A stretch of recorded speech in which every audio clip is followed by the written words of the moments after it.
कोरेगाव तालुक्याच्या उत्तर भागातील नायगाव येथील ग्रामसभेमध्ये तुंबळ हाणामारी, रोजगार हमी योजनेच्या लाभार्थ्यावरून मारहाण।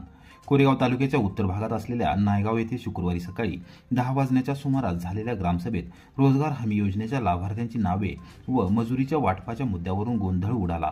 चर्चेच्या दरम्यान अचानक वाद वाढताच एका व्यक्तीला मारहाण करण्यात आली।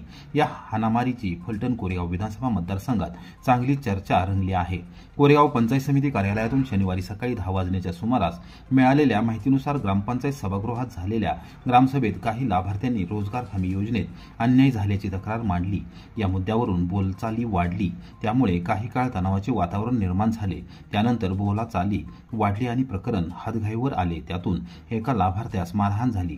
मारहाणीच्या घटनेनंतर ग्रामस्थांनी मध्यस्थी करून परिस्थिती आटोक्यात आणली आणि वातावरण शांत केले। या प्रकरणी वॉटर स्टेशन पोलीस ठाण्यात कोणतीही तक्रार दाखल झालेली नाही। मात्र रोजगार हमी योजनेत पारदर्शकता राखावी व सर्व पात्र लाभार्थ्यांना न्याय मिळावा अशी ग्रामस्थांची आग्रही मागणी आहे। कोरेगाव पंचायत समिती पर्यंत नायगावातील ग्रामसभेत झालेल्या हाणामारीचे विषय पुढे आला असून प्रशासन नेमकी काय भूमिका घेते याकडे लक्ष लागून राहिले आहे। पंचायत समितीच्या प्रशासक तथा गट विकास अधिकारी सुप्रिया चव्हाण यांनी कारवाई करावी अशी ग्रामस्थांनी मागणी केली आहे।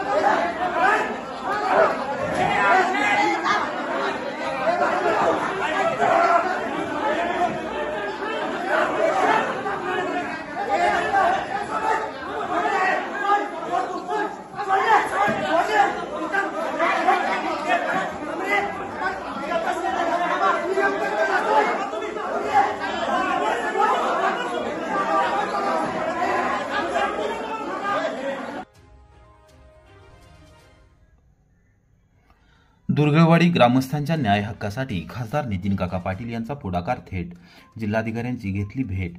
कोरेगाव तालुक्याच्या दक्षिण भागातील दुर्गळवाडी येथील ग्रामस्थांचा महत्त्वपूर्ण जमिनीच्या विषयाच्या अनुषंगाने सातारा जिल्हा मध्यवर्ती सहकारी बँकेचे चेअरमन खासदार नितीन काका पाटील यांनी पुढाकार घेतला आहे। ग्रामस्थांना बरोबर घेत त्यांनी शनिवारी दुपारी 4 वाजता जिल्हाधिकारी संतोष पाटील यांची भेट घेऊन चर्चा केली। दुर्गळवाडी गावठाणामधील 50% जागेवर वसलेल्या ठिकाणाला शासनाने अतिक्रमण म्हणून घोषित करण्याचा निर्णय घेतला आहे। त्या संदर्भात ग्रामस्थांनी आपली भूमिका आणि म्हणणे मांडले। याविषयी आपण योग्य ती कारवाई करावी अशी मागणी जिल्हाधिकारी पाटील यांच्याकडे खासदार पाटील यांनी केली। फलटण दहिवडी रस्त्यालगतच्या शेतकऱ्यांच्या समस्यांबाबत आमदार श्रीमंत रामराजे नाईक निंबाळकर आक्रमक, जिल्हाधिकाऱ्यांसोबत बैठक। फलटण दहिवडी रस्त्याच्या कामामुळे बाधित होत असलेल्या सर्वसामान्य शेतकऱ्यांच्या अडीअडचणी सोडवण्यासाठी विधान परिषदेचे माजी सभापती आमदार श्रीमंत रामराजे नाईक निंबाळकर यांनी आक्रमक भूमिका घेतली आहे। त्यांनी बाधित शेतकऱ्यांच्या शिष्टमंडळासह सातारा येथे जिल्हाधिकारी संतोष पाटील यांची भेट घेऊन शेतकऱ्यांच्या समस्या त्यांच्यासमोर मांडल्या। प्रशासकीय अधिकाऱ्यांनी समक्ष पाहणी करून या विषयात निर्णय घ्यावा अशी मागणी त्यांनी केली। फलटण येथील लक्ष्मी विलास पॅलेसमधून शनिवारी सकाळी 11 वाजता याबाबतची माहिती देण्यात आली। कोळकी, झिरपवाडी, भाडळी बुद्रुक, भाडळी खुर्द, दुधे बावी या गावांमधील शेतकऱ्यांनी रस्त्याच्या कामामुळे येणाऱ्या अडचणी आणि समस्या सविस्तरपणे मांडल्या। शेतकऱ्यांचे म्हणणे ऐकून घेतल्यानंतर जिल्हाधिकारी पाटील यांनी उपस्थित प्रशासकीय अधिकाऱ्यांना तात्काळ प्रत्यक्ष कामाच्या ठिकाणी जाऊन पाहणी करण्याचे आणि विषय समजून घेण्याचे निर्देश दिले। त्याचबरोबर सविस्तर अहवाल सादर करण्याचे निर्देश दिले। शेतकऱ्यांच्या समस्यांची तीव्रता लक्षात घेता या प्रकरणी सार्वजनिक बांधकाम मंत्री श्रीमंत छत्रपती शिवेंद्रसिंहराजे भोसले यांच्याशी चर्चा करणार असल्याचे आमदार श्रीमंत रामराजे नाईक निंबाळकर यांनी सांगितले। तसेच गरज भासल्यास केंद्रीय रस्ते वाहतूक मंत्री नितीन गडकरी यांच्याशीही चर्चा करून प्रश्न मार्गी लावू असे आश्वासन त्यांनी उपस्थित शेतकऱ्यांना या बैठकीत दिले। सातारा शहरातील गणेश विसर्जन मिरवणुकीच्या पार्श्वभूमीवर पोलीस अधीक्षक तुषार दोशी यांनी वरिष्ठ पोलीस अधिकाऱ्यांसमवेत केली प्रत्यक्ष पाहणी। सातारा शहराच्या गणेश विसर्जन मिरवणुकीच्या मार्गाची पोलीस अधीक्षक तुषार दोशी यांनी वरिष्ठ पोलीस अधिकाऱ्यांसमवेत शनिवारी दुपारी 1 वाजण्याच्या सुमारास पाहणी केली। या पाहणीचा उद्देश वाहतुकीचे नियोजन, गर्दीचे व्यवस्थापन आणि सुरक्षेची खात्री करणे हा आहे।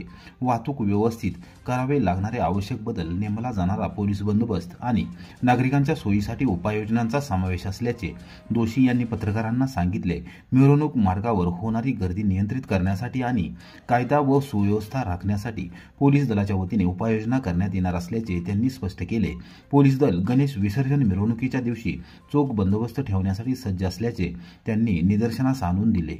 सातारा शहर गणेश उत्सव, त्याच्यामध्ये गणेश विसर्जनाचा मार्ग, ज्याच्यामध्ये हा मोठी चौक हा एक महत्वाचा प्रेशर पॉईंट असतो, कारण शहर आणि शाहूपूर सगळीकडे गणपती येतात आणि त्याचं नियोजन आणि बुधवार पेठ टाळा जिथे गणेशाचं विसर्जन होतं तिथे पाहणी आणि त्याच्या अनुषंगाने तयारी करावी प्राथमिक।